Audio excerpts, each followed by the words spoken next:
almost 50 inches of rain in a year. That's a lot of rainy days. What was 150 days of water in this area? So that's enough to cause some major damage. Okay, so you keep going. Here's more rot. This is, I'm just telling you these kind of things because we're talking about moisture damage, and these are the things that we find when we walk up on roofs. So here it's taken this fascia board and destroyed it. I literally put my finger through it. So the next one is, so these gutters, this is something you buy at Home Depot. It was not installed correctly. It actually went uphill, and it did not have, like this, didn't have an end cap, so the water just poured out, and like half of it was hitting, half of it was just running over. But now here's the illustration, the first illustration, the drawing that we were looking at. I was talking about the downspout. So downspout, so for example, at this point it would come off of this gutter and go down, and it should go down into the ground so it can take the water to the road. In this case, it goes down within 6 inches and the water's just sitting here as a lake. Well, water is then going to seep down into the ground and go under this house. And you can see the moss behind here. You can see the concrete has multicolors, which means it's saturating into the walls, which then there's a sill plate, a 2x6, 2x4 that's laying down on top of this that your walls are attached to that then can rot. So let's look at another section. Here in the back of the house, it did not have a foundation. So the sill plate, which your walls are attached to, was set straight onto the ground. And after 20, 30 years, however old this building is, it just destroyed the siding because the water just was seeped, you know, a sponge basically. It just was pulled up in, and these were open areas. You know, I could put my fingers through, and you know, you could see my fingers if I were standing on the inside. Here's another area that you need to have all areas of wood, siding, plywood. This is the roof looking from underneath. These all need to be painted. You'll have mushrooms, you'll have mold growing. So let's go to a different one. So here again, I started up on the roof with the inspection. This is a 412 pitch. It's not very steep. The 912 pitch would be like going at an angle like this, very steep. So it's a 412 pitch. But I want to show you some things that are added, extras, nice things to look at to protect your home. This has a little metal right over top of this white piece of wood, has a little metal cap. That makes it so when the water is coming down, hitting it, it hits the metal cap and goes right over the edges. Whereas a lot of people don't do that, and that area on top of this 2x12 gets to, or 4x12, whatever it is, gets rotted. And to replace this beam that goes all the way through from one side of the house through the other is very expensive to repair. So you want to protect areas that are exposed to the moisture. So let's go to another area here.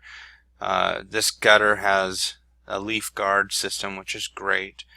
So here we have, whereas the last picture we had the downspout just draining onto the soil, here we have them both going underground, so the water just goes in. So that means this area out here is only getting the rain from the outside instead of the rain from the outside plus all the water from the roof coming down here, which then goes down to your basement or your crawl space. Okay, next section. This home, this was the deck. I could put my screwdriver in multiple areas, so there was a lot of rot. This picture here, this is looking from the outside at an addition, and it's one of those plastic roofs that I think that they had just an awning or something long ago, and then they covered it in, and now they use it as a year-round room. I mean, they closed it all in. Here is that same beam on the opposite side of the house. So it still has this metal cap, but unfortunately they probably painted it when it was still wet or didn't use the right paint. But this wood here was all rotten, and I could put the screwdriver in and show that. More areas that didn't have paint and it was a little soft. The roof or the deck from down below was rotten. More areas of rot on the deck. Here's that addition.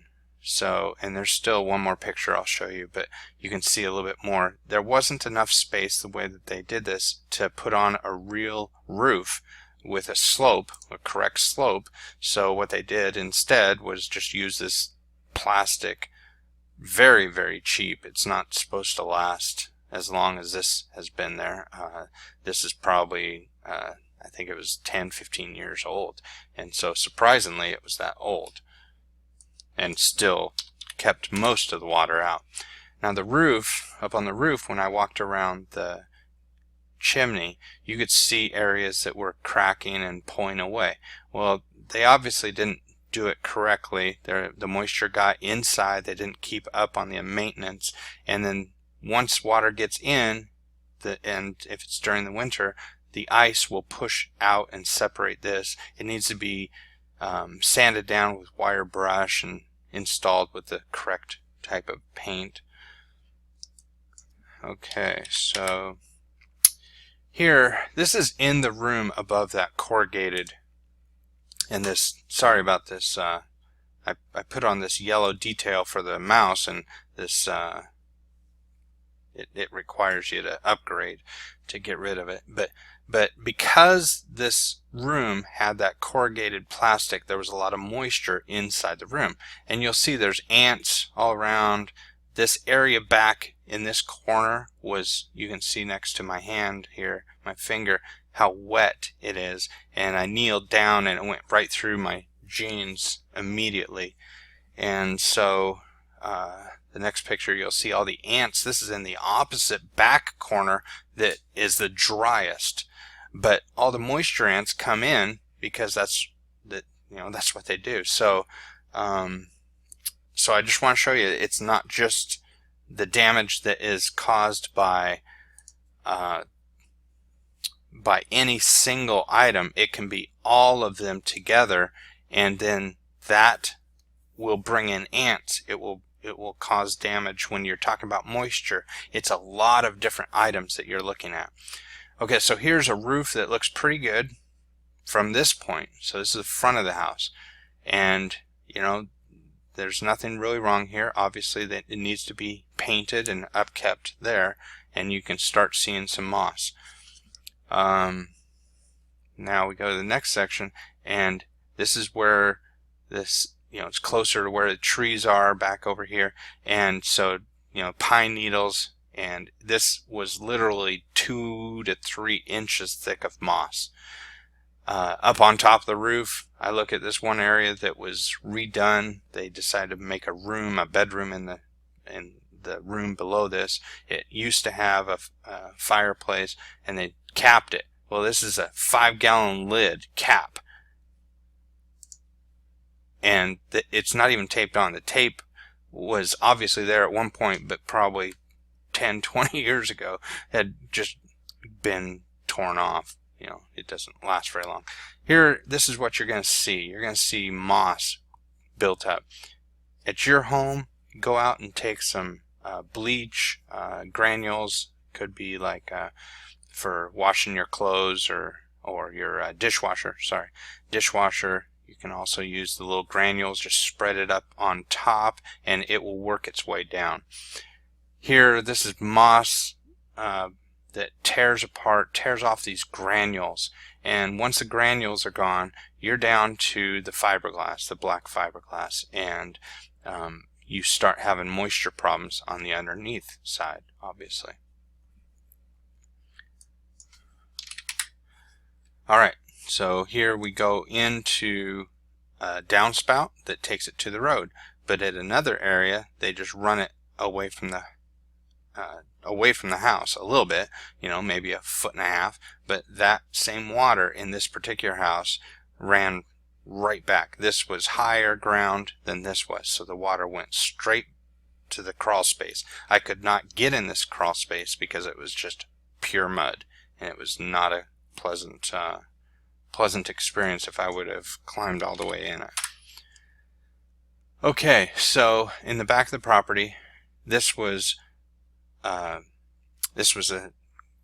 believe this one was concrete, but it had a downward slope, and the downward slope caused it to rot up against the siding.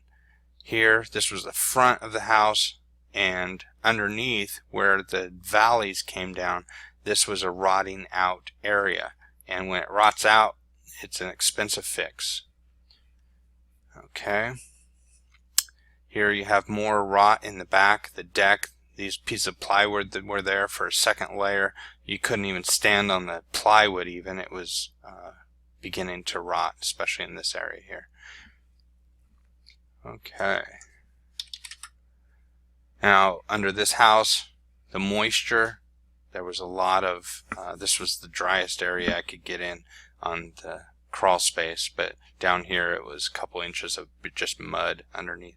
You had animal, rodent tracks, and you just have a lot of moisture in the crawl space adds for a lot of extra bugs or rodents, and they love, like over here you can see the insulation falling down.